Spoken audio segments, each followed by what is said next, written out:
കട്ടപ്പന നഗരസഭയിൽ ഈ മാസം 20-ാം തീയതി നടക്കുന്ന വികസന സദസ്സിന് മുന്നോടിയായുള്ള സംഘാടക സമിതി രൂപീകരണ യോഗം നഗരസഭയിൽ നടന്നു.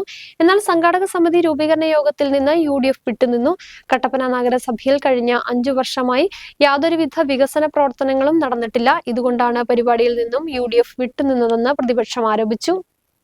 സംസ്ഥാന സർക്കാരിന്റെ നിർദ്ദേശമാണ് സംസ്ഥാനത്തെ മുഴുവൻ തദ്ദേശ സ്വയംഭരണ സ്ഥാപനങ്ങളിലും വികസന സദസ്സ് സംഘടിപ്പിക്കണമെന്നുള്ളത്. കട്ടപ്പന നഗരസഭയിൽ 20-ാം തീയതിയാണ് വികസന സദസ്സ് സംഘടിപ്പിക്കുവാൻ ഒരുങ്ങുന്നത്. ഇതിന് മുന്നോടിയായുള്ള സംഘാടക സമിതി രൂപീകരണ യോഗമാണ് കട്ടപ്പന നഗരസഭ കോൺഫറൻസ് ഹാളിൽ വെച്ച് നടന്നത്. സംസ്ഥാന സർക്കാരിന്റെ വികസന നേട്ടങ്ങളും നഗരസഭയുടെ നേട്ടങ്ങളും ഉൾപ്പെടെ ജനങ്ങളിൽ എത്തിക്കുന്നതിനും വികസന വിടവ് എന്തെങ്കിലും ഉണ്ടെങ്കിൽ അത് പരിഹരിക്കുന്നതിനും ഇനി മുന്നോട്ടുള്ള കാര്യങ്ങൾ ചർച്ച ചെയ്യുന്നതിനുമായാണ് വികസന സദസ്സ് സംഘടിപ്പിക്കുന്നത്.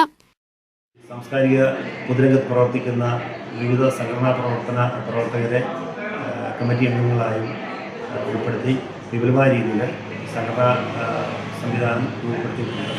20-ാം തീയതി വളരെ വിപുലമായ രീതിയിൽ സാംസ്കാരിക രംഗത്തും രാഷ്ട്രീയ രംഗത്തും പ്രവർത്തിക്കുന്ന വിവിധ ആളുകളെ പങ്കെടുപ്പിച്ചുകൊണ്ട് ഉന്നതമായ രീതിയിലുള്ള ചർച്ചകൾ നടത്തി എന്തൊക്കെയാണ് വികസന നേട്ടങ്ങൾ ആർജിച്ചതെന്നും ഇനി എന്താണ് നമ്മൾ നടത്തേണ്ടതെന്നും ഏതെങ്കിലും തരത്തിലുള്ള കോട്ടകൾ വന്നിട്ടുണ്ടെങ്കിൽ അതെല്ലാം മുന്നിൽ കണ്ടുകൊണ്ട് തന്നെ അടുത്ത 10-20 വർഷം മുന്നിൽ കണ്ടുകൊണ്ട് ഈ പ്രശ്നങ്ങളെ അഡ്രസ് ചെയ്യുന്നതിന് വേണ്ടിയാണ്.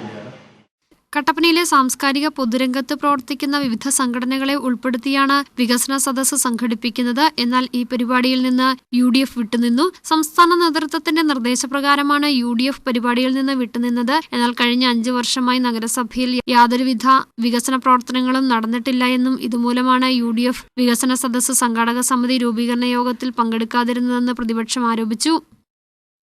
ഒക്ടോബർ മാസം 20-ാം തീയതി വിപുലമായ രീതിയിലാണ് വികസന സദസ്സ് നടത്തുവാൻ തീരുമാനിച്ചിരിക്കുന്നത്. സംഘാടക സമിതി രൂപീകരണ യോഗത്തിൽ UDF ഒഴികെയുള്ള മറ്റ് രാഷ്ട്രീയ കക്ഷികൾ പങ്കെടുത്തു. News bureau, Kattappana.